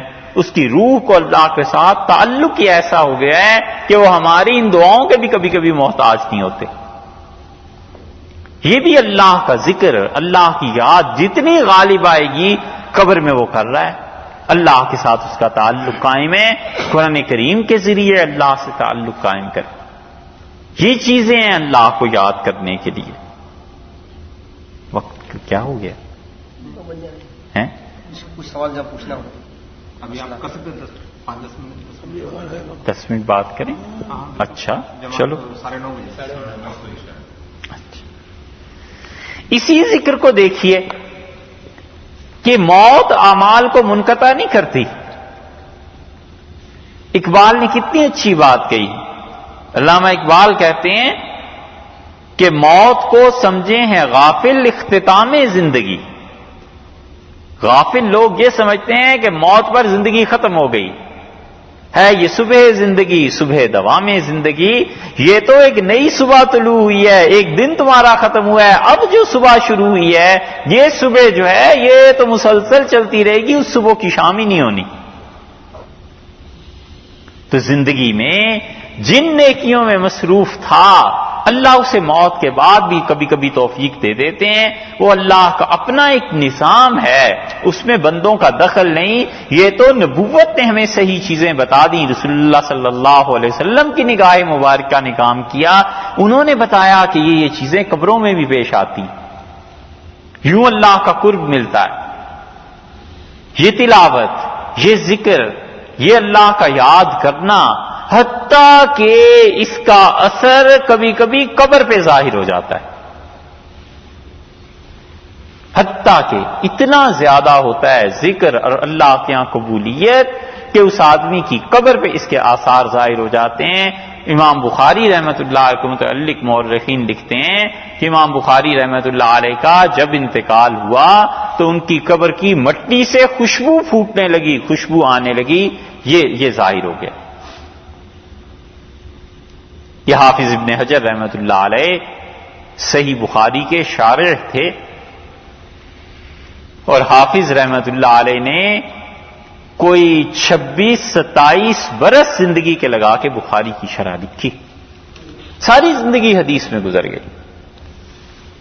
قاہرہ میں انتقال ہوا، اور بلکہ اپنے قصبے میں حضرت کا انتقال ہوا۔ قاہرہ میں جس دن بخاری کی شرح مکمل کی، پورے شہر کی دعوت کی، لوگوں نے قصیدے لکھے، لوگوں نے نظمیں لکھی حضرت کی تعریف میں، اور بہت بڑا کام تھا یہ انہوں نے حدیث شریف پہ کیا، بڑے خوش تھے۔ اور انتقال ہوا، اور لوگ کہتے ہیں شدید گرمی پڑ رہی تھی، اور جب جنازہ اٹھا تو ایک بادل آیا اور ہلکا ہلکا برسنے لگا، یہاں تک کہ ہم تدفین سے فارغ ہوئے تو سارے قاہرہ میں ساری جگہوں پر یا جہاں بھی انتقال ہوا تھا کہیں بارش نہیں ہوئی تھی، بس اس جنازے پہ ہی خدا کی رحمت نازل ہوتی رہی، بارش ہوتی۔ ہم نے یہ بات اپنی آنکھوں سے دیکھی ایک جگہ، ہمارے ایک استاد تھے، 2 جگہ دیکھی، اور مفتی رشید صاحب رحمۃ اللہ علیہ، اور جن سے ہم نے پڑھا مفتی عبدالحمید صاحب رحمۃ اللہ علیہ، ان کے صاحبزادے تھے، بڑے متقی انسان، بڑے اچھے، بڑے پاک آدمی، اللہ ان کے درجے بلند کرے۔ اور گرمی میں ان کا انتقال ہوا، اور شدید گرمی، ظہر کے بعد نماز پڑھائی ظہر کی اور سلام پھیرا اور کہنے لگے مجھے گھبراہٹ ہو رہی ہے اور والد صاحب کو بلاؤ. جتنے میں مفتی صاحب آئے اتنے میں دورہ پڑا دل کا ختم. مصلی پہ ہی وہیں محراب میں بیٹھے بیٹھے. خیر ہم گئے اپنے شہر سے ان کے یہاں لاہور میں. اگلے دن صبح کے وقت ان کا جنازہ تھا اور سب لوگوں نے دیکھا وہ جنازہ اٹھا اور بارش برسنا شروع ہوئی اور پورے شہر میں کہیں بارش نہیں تھی، بس اسی پہ ہوئی. حتیٰ کہ ہم جب پہنچے ہیں تو عجیب بات تھی، پہلی 2-3 صفیں جنازے کی اس پہ بارش ہو رہی تھی، پیچھے نہیں ہو رہی تھی. اور ایک کوئی خاتون ایسی تھی، اللہ جانے اس کی کیا نیکی تھی، ہمیں نہیں معلوم، لیکن جنازہ ان کے گھر سے اٹھا اور قبر میں اتارتے تک بارش ہوتی رہی اور پورے ہمارے شہر میں کہیں بارش نہیں تھی. بس صرف اتنا ہی چند گز کے فاصلے پہ قبرستان تھا، بس اتنی دیر میں بارش ہوئی، اتنی جگہ. خدا معلوم کیا نیکی تھی. اس کے بچے پاکستان بننے میں شہید ہو گئے، یا یہ دکھ تھا یا جو کچھ بھی تھا. لیکن ایسی باتیں ہوتی کہ وہ ذکر کا اثر، اللہ کی یاد کا اثر قبروں تک آ جاتا ہے. یہ عظمہ احمد علی صاحب لاہوری رحمۃ اللہ علیہ کے مرید ہیں، ان کی قبر پہ بھی ایسے ہوا نا. ان کی قبر سے خوشبو آ رہی تھی، میں گیا تھا، دیکھو خوشبو آ رہی تھی، مجھے سنا میں جنازے کرنا میں جا چکا جیلوں کا. تو بعد میں گیا، لوگ کہتے تھے ان کی قبر سے خوشبو ہے. احمد علی صاحب لاہوری رحمۃ اللہ علیہ کی قبر سے خوشبو آتی تھی. یہ سب کیا ہے؟ یہ اللہ کے ذکر کا اثر ہے. ہم لوگ جو یہ سمجھتے ہیں کہ موت سے اعمال منقطع ہو گئے، ختم ہو گئے، ایسے نہیں ہوتا. آدمی کچھ نہ کچھ مصروف رہتا ہی ہے. روح اللہ کو یاد کرتی ہے، اللہ کا ذکر کرتی ہے. اتنا پڑھے، اتنا اللہ کو یاد کرے، اتنا یاد کرے کہ سارا جسم اللہ کو یاد کرے، روح اللہ کو یاد کرے. پھر موت جو ہے اس میں بھی اللہ ہی کو یاد کرتے کرتے چلا جاتا. یہ ذکر ہے اللہ کا، اس کی یاد ہے، استغفار ہے. رسول اللہ صلی اللہ علیہ وسلم نے فرمایا سعد رضی اللہ عنہ سے کے ساتھ بڑا ہی مبارک ہے وہ آدمی جو قیامت کے دن اپنے نامہ عمل میں سب سے زیادہ معافی کو پائے. معافی مانگتا رہے اللہ سے، اپنی زبان میں کہتا ہے اللہ معاف فرما دے، اللہ توبہ کرتا ہوں، اللہ تو درگزر فرما دے. یہ سب توبہ ہی توبہ ہے. اور اس معافی کا ایک اثر عملاً بھی ہے کہ خود معاف کرتا رہے، اللہ معاف کر دے. حدیث میں آیا ہے، رسول اللہ صلی اللہ علیہ وسلم نے فرمایا کہ ایک آدمی اللہ کے ہاں پیش ہوا اور فرشتوں سے اللہ تعالی نے پوچھا، اور وہ آدمی تاجر تھا، اور جو شام کو پیسے وصول کرنے جاتا تھا اس کا نوکر اسے 3 فہرستیں دے دیتا تھا. کہتا تھا یہ پہلے جو ہے نا ان سے تو ایک ایک پائی لے کے آنا، ان کے پاس پیسہ ہے اور جان بوجھ کے نہیں دیتے. اور کہتا تھا یہ جو دوسرے ہیں یہ بھی اچھے لوگ ہیں، کہیں ہے تو لے لینا، نہیں تو کل سے ہی. اور کہتا تھا یہ جو تیسری فہرست ہے یہ جو کچھ کہیں مان لینا، اگر کہیں نہیں دینے تو بھی مان لینا، اس لیے کہ ان کی حالت اچھی نہیں. اور پھر کبھی کبھی کہتا تھا کہ لعل اللہ یتجاوزن، ممکن ہے کسی دن میں اللہ کے سامنے جاؤں اور اللہ بھی مجھے چھوڑ دے. تو جب وہ مرا تو رسول اللہ صلی اللہ علیہ وسلم نے فرمایا، اللہ نے کہا لاؤ میرے اس بندے کا نامہ عمل. فرشتوں نے کہا ما عمل خیر قط، اللہ اس کی زندگی میں ایک نیکی بھی نہیں، چھٹی، صاف، کوئی نیکی نہیں. اللہ تعالی نے فرمایا اسے جنت میں لے جاؤ. اور فرشتوں نے عرض کیا پروردگار یہ آپ کا فیصلہ عین ثواب صحیح، مگر ہمیں بھی اس کی حکمت ارشاد ہو. تو ارشاد فرمایا یہ جو ایک جملہ کہتا تھا نا کہ میں معاف کرتا ہوں، شاید اللہ بھی مجھے معاف کر دے، اس جملے سے حیا آتی ہے کہ ہمارے متعلق یہ کہتا تھا آج آیا ہے تو ہم اس کے ساتھ معافی کا سلوک نہ کریں، ہمیں اس سے شرم آتی. سب درگزر ہو گیا، سب معافی ہو گئی. ایک استغفار زبان سے ہے، ایک استغفار عمل سے ہے. معاف کرتا رہے. خاندان میں، گھر میں کتنی بے ادبیاں، لڑائی جھگڑے، چھوٹے کچھ کہتے ہیں، کوئی کچھ کہتا ہے، بس ایک بات طے کر لے کہ معاف کرنا ہے. رسول اللہ صلی اللہ علیہ وسلم فرمایا واللہ وانا رسول اللہ، اللہ کی قسم میں اللہ کا رسول ہوں، یعنی میں ویسے بھی سچ بولتا ہوں لیکن میں رسول ہونے کی وجہ سے تو بالکل ہی جھوٹ نہیں بولتا۔ نبی کریم صلی اللہ علیہ وسلم میں اللہ کی قسم کھا کے کہتا ہوں تم میں سے جو مال خرچ کرتا رہے گا خدا اسے اور دیتا رہے گا، اور جو معاف کرتا رہے گا اس کی عزت خدا بڑھا دے گا۔ معاف کرتے رہیے، معاف کرتے رہیے، پھر معافی، پھر معافی، سب کے لیے سینہ کھلا رکھے معاف کرتا رہے، یہی سوچ کے کہ لعل اللہ یتجاوز عنا، ممکن ہے ہم اللہ کے سامنے پیش ہوں اور اللہ بھی معاف فرما دے۔ تو اس لیے اللہ کی یاد، اللہ کے ذکر کے یہ طریقے ہیں، ایسے اللہ کو یاد کرنا چاہیے۔ اللہ تعالی ہمیں اور آپ کو عمل کی توفیق۔ 8:09 اچھا صاحب کسی کو کوئی سوال مسئلہ پوچھنا ہو تو مفتی صاحب سے۔ یہ جی قرآن کی تفسیر کو جو آپ بتا رہے تھے کہ آپ نے 20 پاروں کی ہے اور وہ انٹرنیٹ پہ آلریڈی موجود ہے یا؟ جی بھائی انٹرنیٹ پہ موجود تو ہے، میں تو جانتا نہیں اتنا، لیکن یہ لوگ جانتے ہیں۔ کیا مسئلہ ہے؟ میں آپ کو ویب سائٹ دے دوں گا۔ ٹھیک ہے۔ 10 پارے انہوں نے پچھلے سال تو ڈال دیے تھے، اس سال بھی 10 پارے ڈالے تھے کیونکہ وہ مختلف جگہوں سے لوگ آ کے سنتے تھے، اور جو پچھلے سال 10 پارے ہوئے تھے اس کی اب انہوں نے سیریز وغیرہ بنا لی۔ وہ جی ارے نہیں صاحب ہم سیمپل ابھی ہیں سر، لیکن اگر آرڈر کرنی ہے تو میں اردو میں ہی ہے۔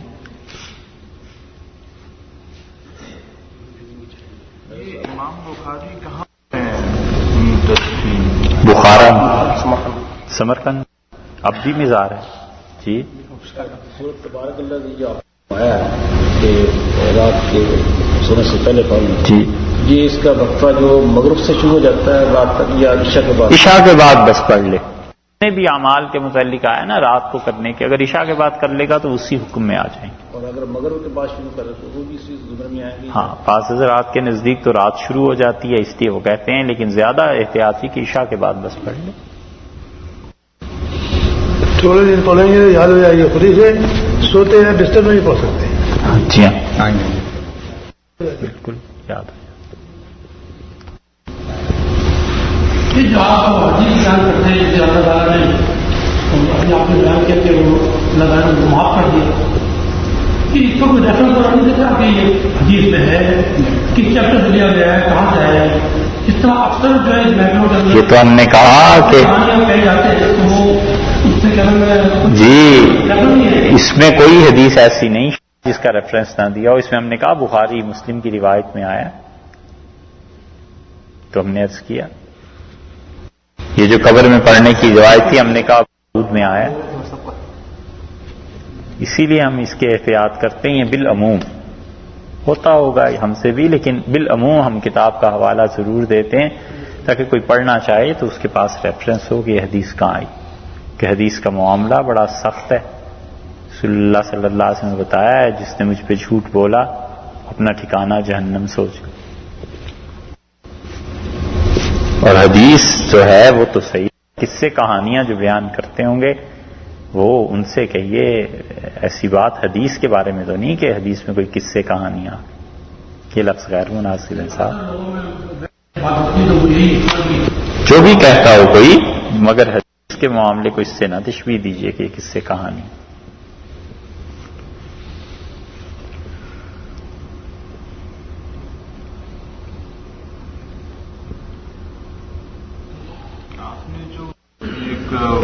خاتون کا ذکر کیا کہ ان کی نیکی پتہ نہیں کیا تھی لیکن ان پہ بارش ہوئی، تو اس میں یہ ہے کہ اگر آدمی کے لائف میں ٹریجڈیز ہوتی ہیں تو اس سے اس کو کمپنسیٹ ہوتا ہے، مطلب آخرت میں، مطلب کوئی شخص ہے اس کی لائف میں ٹریجڈیز ہو رہی ہیں بہت زیادہ، بچپن میں بچہ مر گیا یا اس قسم سے، تو اس سے کوئی مطلب حدیثیں ہیں اس پہ کہ اگر ایک بچہ مر گیا ہے، 2 مر گئے تو اس پہ وہ عورت کی سبحان اللہ کیوں نہیں ہے؟ اصل بات یہ ہے کہ آدمی کے جسم سے جتنے بھی اعمال نکلتے ہیں ان سب کو اللہ کو اتنا پیار ہے آدمی سے، اللہ کو اتنا پیار ہے انسان سے کہ وہ کہتا ہے اس کا کوئی عمل رائگاں نہ جائے، اس پہ حکم لگاؤ. اچھا یہ فرض اس نے پورا کیا ہے، واجب ہے، سنت ہے، موقدہ ہے، غیر موقدہ ہے، مستحب ہے، مباح ہے، مکروہ ہے، حرام ہے. فرشتوں کو یہی حکم ہوتا ہے کہ اس کے عملوں کو لکھتے جاؤ، کس کس کھاتے میں، کس کس کھانے میں یہ آئیں. تو تمام وہ حالتیں جو اضطرار میں اللہ کی طرف سے طاری ہوتی ہیں، موت، پریشانی، غم، قدرتی حادثے، کسی جانور کا کاٹ لینا، اچانک موت کا ہو جانا، یہ سب چیزیں اس میں بھی ثواب ہے. اور کچھ چیزیں ایسی ہوتی ہیں جو لوگوں کی طرف سے ہوتی ہیں، یقیناً ان میں بھی ثواب ہے. مظلومیت ایسی چیز ہے جو اللہ سے بہت بڑے بڑے گناہ معاف کرا دیتی ہے. مظلوم ہونا کوئی چھوٹی سی چیز نہیں. آپ تو بچوں کی بات کرتے ہیں، نبی کریم صلی اللہ علیہ وسلم نے فرمایا کہ وہ عورت جس کو ایک مرتبہ امید ہو گئی اور پھر ختم ہو گئی، بارشن ہو گیا، حتی سکت، تو وہ جو بچہ تھا جو بھی بنا بھی نہیں، اللہ تعالی قیامت میں اس کو بھی لائے گا. اور آپ نے فرمایا وہ جو ماں کے ساتھ اس کا تعلق ہو گیا تھا، اس رگ کا، نال کا، اس پتہ نہیں کیا کہتے ہوں گے آپ، پلسنٹا، وہ جو تھا جی، وہ جو بچے کی پیدائش پہ کاٹتے ہیں. ابن ماجہ میں آیا ہے رسول اللہ صلی اللہ علیہ وسلم نے فرمایا وہ اس کے ذریعے کھینچے گا اپنی ماں کو اور کہے گا اللہ میں ان ماں اور باپ دونوں کی سفارش کرتا ہوں، ان کو معاف کر دے. اللہ فرمائیں گے تو لے جا اپنی ماں کو بھی اور اپنے باپ کو. حدیث میں اس بچے کے متعلق آیا، ماجہ میں آیا، ایک عورت کے بچے اس طرح ضائع ہو گئے تھے. رسول اللہ صلی اللہ علیہ وسلم نے انہیں تسلی دی اور آپ نے فرمایا کہ تم جانتے نہیں ہو کہ جو چیزیں قیامت میں اللہ کے ہاں شفاعت کریں گی، خود رسول اللہ صلی اللہ علیہ وسلم بھی شفاعت کریں گے، قرآن کرے گا اور مختلف چیزیں، ان میں سے بھی فرمایا کہ یہ بچہ جو ضائع ہو گیا تھا یہ اپنی ماں کو جنت میں لے جائے گا. ابو داؤد میں، نسائی میں آیا ایک آدمی آتا تھا، پھر رسول اللہ صلی اللہ علیہ وسلم کو بڑا تعلق ہوا اس لڑکے سے اور وہ کچھ دن نہیں آیا. تو آپ نے پوچھا، آپ نے کہا وہ فلاں کہاں گیا؟ تو لوگوں نے عرض کیا اللہ کے رسول سے اپنے بیٹے سے بڑی محبت تھی، ایک ہی بیٹا تھا اس کا اور اس بچے کا انتقال ہو گیا. تو آپ سے ملے اور آپ نے فرمایا تیرے بیٹے کا انتقال ہو گیا اور تو اس پہ غمگین ہے، اور کیا تجھے پتا نہیں ہے کہ جس کا بچہ چھوٹی عمر میں انتقال ہو جاتا ہے خدا اسے جنت میں بھیج دیتا ہے اور وہ جنت سے آئے گا اور تم دروازے پہ کھڑے ہو گئے اور وہ تمہیں بلائے گا اللہ کے حکم سے اور کہے گا آ میرے باپ ان 8 دروازوں میں سے جس سے تو آنا چاہے آ جا اور مجھ سے مل لے. بہت احادیث ہیں ایسی. اس لیے آدمی کے لیے جو عمل ہے جو اس نے کیا ہے یا اس پہ حوادث مصیبت کچھ بھی آ گئی، اللہ کے ہاں کھانے ہیں اس کے الگ الگ اور اللہ کے ہاں معافی بھی ہوتی.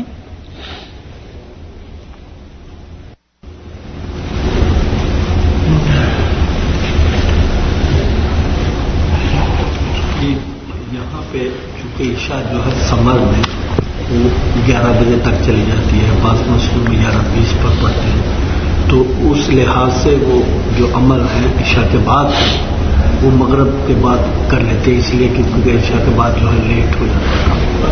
جی یہ تو اور بھی ٹھیک ہے، یہ تو ایسا ہے کہ اس کی بنیاد پہ بالکل ٹھیک ہے. عشاء مغرب کتنے بجے ہوتی ہے؟ جو عشاء 11 بجے ہوتی ہے، 11:30.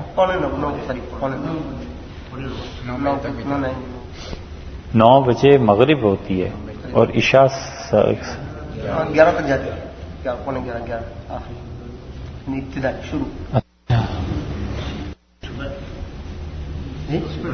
اور صبح 4:15 بجے. یہ اوقات کس نے مرتب کی ہیں؟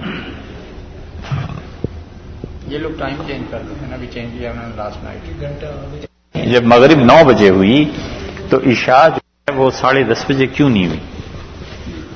یہ اوقات کس نے مرتب کی ہیں؟ ہاں بس یہاں نوٹس میں ہونے کی وجہ سے یہ کیلکولیشن کے بیسس پر واقعات ہے جو اس شفق احمر شفق احمر جو ہے بدیات پر ابیض کے ڈوبنے پہ نہیں. بعد پھر احمر جو ہے پہلے سے کیا، لیکن بعد میں آبزرویشن بھی کیا علماء نے وغیرہ نے، تو پھر کہا کہ یہ ٹائم تقریباً 40 آخری تک جاتا ہے یہاں اس علاقے میں، کیونکہ آپ بالکل نارتھ میں جائیں گے تو پھر اور مزید لمبا ہو جائے گا، وہاں تو 12 بجے سورج غروب ہوتا ہے بعد دفعہ۔ مفتی سعید صاحب سے بھی بات ہوئی؟ جی میری بات ہوئی تھی تقریباً وہاں، اچھا۔ تو وہ تو کہتا کہ میں جواب نہیں دے سکتا، تم خود یہاں رہتے ہو، تم خود کرو۔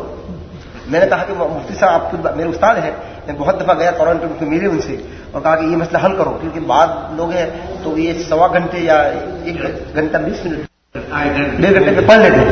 وہ امام احمد رحمۃ اللہ علیہ کی روایت کے مطابق کہ بھائی ان کا قول ہے کہ وہ جلدی کرتے ہیں اس بنا پر شفق احمر سے پہلے۔ جی جی۔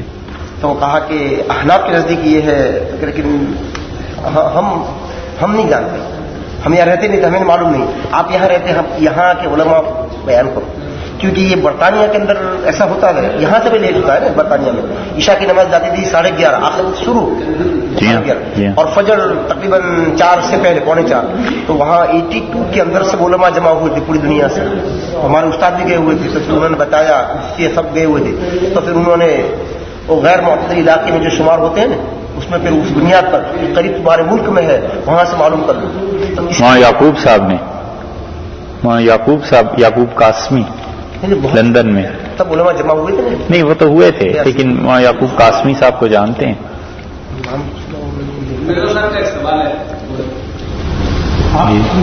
پوچھ رہے ہیں پوپ اور انتقال ہوا پوپ کا، کیا وہ جنت میں جائیں گے؟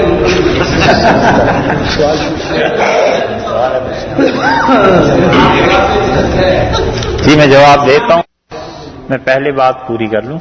ہم لندن میں گئے تھے، وہاں تو شفق احمر جو ہے یہ فجر تک نہیں ڈوبتی، یہ ہم نے جون جولائی میں خود دیکھا، ہم بڑے حیران ہوئے، یا اللہ عشاء کس وقت پڑھیں؟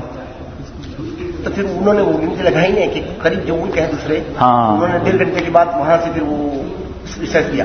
اب یہاں ٹورنٹو میں کچھ مسئلہ حل کیا، یہاں ہمارے ابھی حل نہیں ہو رہا ہے، وہاں پہ علماء نے کیا تھا کچھ، کیونکہ بعض جو حرج فی الدین جو ہوتا ہے نا جیسے کہ وہاں پہ کیا کریں، پھر لوگ نہیں پڑھتے عشاء اور فجر بھی نہیں پڑھتے، اتنا جلدی ہمارے پاس ٹائم نہیں ہے، تو کام پہ بھی جانا ہے، تو اس بنیاد پر انہوں نے کیا، ہم 40 تک رکھا ہے۔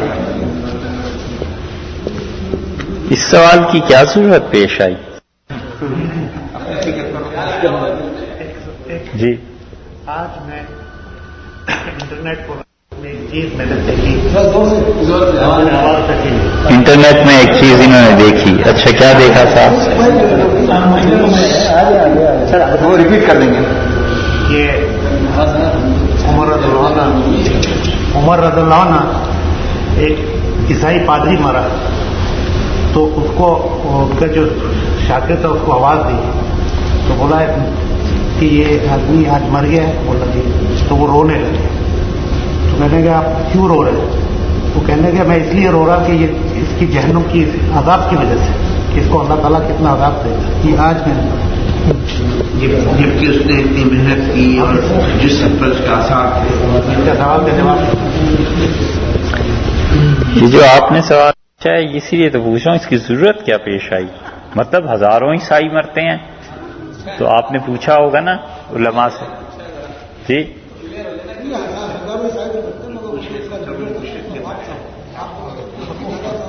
اللہ کے ہاں تو نفس عیسائی تھا، خدا کو اس سے کیا غرض ہے کہ کسی کا باپ تھا یا بیٹا تھا؟ معاملہ میرا آپ کا تو نہیں، معاملہ تو اللہ کا اور اس کا ہے۔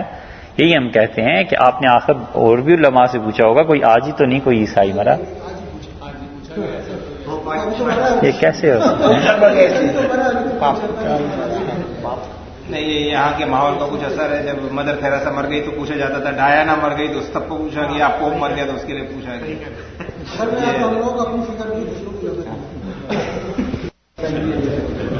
صحیح ہے۔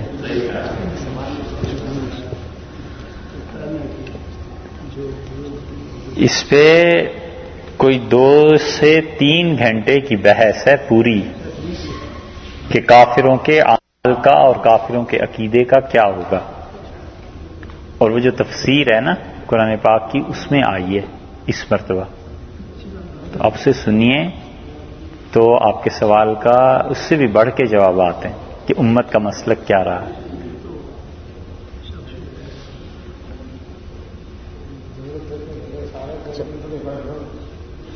جی کیا شارٹ تو تم دے دینا، ہم پڑھیں گے جائے گا بات کی بات ہے. نہیں پڑھیں گے کہاں سنیں گے؟ خود بھی محنت کرنی چاہیے نا. ضروری تھوڑا ہی ہے کہ ہم ہی آئے ہوئے ہیں تو ہم سے ہی سب کچھ پوچھتے ہیں. خود محنت کیجیے. کیونکہ مجھے یقین ہے کہ آپ لوگ نہیں سنیں گے، اس لیے کہ بہت سے حل مسائل ہم جانتے ہیں. پچھلے سال لوگوں نے پوچھا، ہم نے کہا بھائی وہاں جا کے سنو. ایک نے پوچھا فاتحہ پڑھنی چاہیے نہیں، میں نے کہا یہ فاتحہ کی تفسیر جو ہے وہاں 1.5-2 گھنٹے کی، ویسے اسے سن لینا.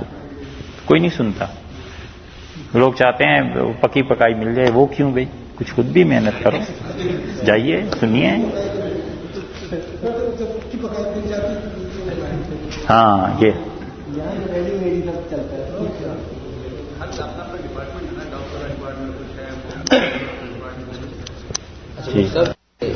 کسی کو کوئی بندہ فوت ہو جائے تو اس کو اے کر کے بلانا کہ اے حمید یا کوئی بھی قبر پہ آ کر، تو صحیح ہے یا جس طرح ہو سکے؟ اختلاف اس میں ہے کہ میت کی قبر پہ جا کے اسے مخاطب کیا جائے یا نہ کیا جائے. اس کی ایک صورت تو یہ ہے کہ کسی کو میت سے محبت اور تعلق اتنا ہے کہ وہ گویا کہ اسے کہتا ہے کہ اے میرے والد ماں سن یہ بات ہے ایسے، اور اس کے ذہن میں یہ بات نہیں ہے کہ مردہ سنتا ہے یا نہیں سنتا. یہ ٹھیک ہے، کوئی حرج نہیں. محبت میں ہوتا ہے ایسے، تعلق میں ہوتا ہے، کبھی کبھی حسرت اور افسوس سے ہوتا ہے. قرآن میں 2 مقامات پہ ذکر ہے. انبیاء علیہ الصلوۃ والسلام نے جس قوم کو عذاب ہو گیا تھا، خدا کا عذاب نازل ہوا، ان کا یا قوم ہائے میری قوم، اے میری قوم، اے میری قوم، کاش تم نے میری بات مان لی ہوتی. دوسری صورت یہ ہے کہ کوئی آدمی یہ سمجھتا ہے کہ قبر میں میت سنتی ہے، اور وہ اس نظریے کے تحت جا کر کہتا ہے کہ میری ماں میرا باپ، وہ کہتا ہے دیکھو کیا حال ہو گیا، یا جو کچھ بھی کہتا ہے. اور اگر اس کا یہ نظریہ ہے کہ میرا والد والدہ یا کوئی بھی قبر میں ہے وہ سنتا ہے، تو اس کا یہ عقیدہ، یہ نظریہ ہوگا. اور کوئی آدمی تیسرا ہے جو یہ تو نہیں عقیدہ رکھتا کہ قبر میں کوئی سنتا ہے یا نہیں سنتا، لیکن ویسے ہی زبان سے کہتا ہے. تو قبر میں سننے نہ سننے کا مسئلہ جو ہے اس کا فیصلہ کوئی نہیں کر سکتا. جتنے مسائل صحابہ کرام رضی اللہ عنہ میں مختلف ہی تھے، اور صحابہ رضی اللہ عنہ سے بعض اس طرف تھے بعض اس طرف تھے، ان کا قطعی اور حتمی فیصلہ قیامت تک کوئی نہیں کر سکتا. صحابہ رضی اللہ عنہ میں ایسے بھی تھے جس کے بعد کے قائل تھے کہ قبر میں میت سنتی ہے، اور بعض ایسے بھی تھے جو کہتے تھے نہیں سنتی. تو اب کوئی فیصلہ نہیں کر سکتا. البتہ رسول اللہ صلی اللہ علیہ وسلم اپنی قبر مبارک میں زندہ بھی ہیں اور سنتے بھی ہیں. اس پہ پوری امت کا اجماع ہے. پوری امت اس بات کی قائل ہے. اسے تو عام رسول اللہ صلی اللہ علیہ وسلم کو عام مردوں پر قیاس نہیں کیا جا سکتا.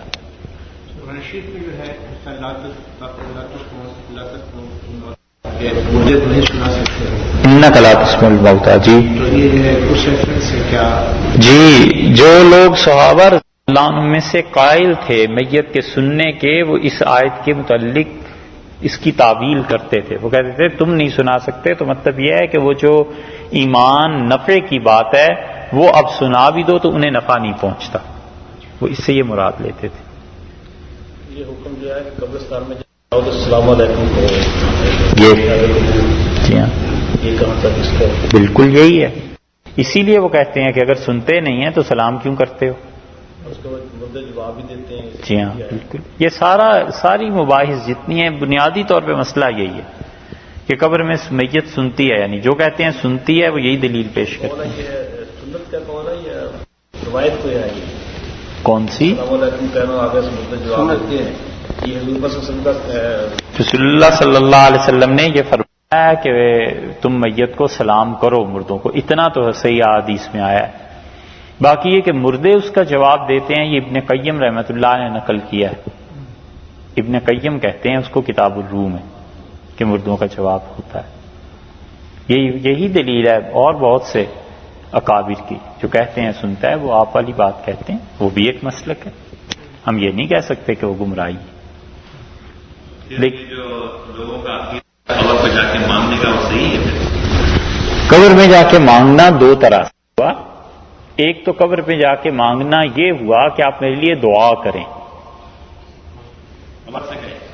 مردے سے کہ آپ میرے لیے دعا کریں، اور ایک یہ ہوا کہ وہ اس صاحب قبر سے مانگے۔ یہ صاحب قبر سے مانگنا یہ حرام ہے، کبیرہ گناہ ہے، اور بعض اوقات یہ شرک ہو جاتا ہے۔ اگر علیاذ باللہ اس کا عقیدہ یہ ہے کہ میرے حالات کو جانتا ہے اور میرے نفع اور نقصان پہ قدرت رکھتا ہے، اور جا کے ان سے کہے کہ میرا یہ کام کر دیں، میری یہ ضرورت پوری کر دیں، تو یہ شرک تک لے جاتی ہے۔ اس مسئلے میں کبھی نہیں پڑنا چاہیے۔ اور ایک چیز یہ ہے کہ وہ سمجھتا ہے کہ میت جو ہے وہ میرے لیے دعا کرے گی، اور اس کا نظریہ یہ ہے کہ میت سنتی ہے، تو اسے عام عوام میں بیان نہیں کرنا چاہیے۔ یہ شرک کا ہی دروازہ کھولنا ہے، نہیں بیان کرنا چاہیے۔ مگر جیسے آپ نے پوچھا ہے، جب یہ آتا ہے تو پھر مفتی حضرات یہی کہتے ہیں کہ اگر اس کا نظریہ یہ ہے کہ قبر میں میت سنتی ہے، دعا کرے گی، تو اس کے لیے گنجائش ہے، لیکن حضور صلی اللہ علیہ وسلم سے عرض کرنا دعا کا یہ صحیح ہے۔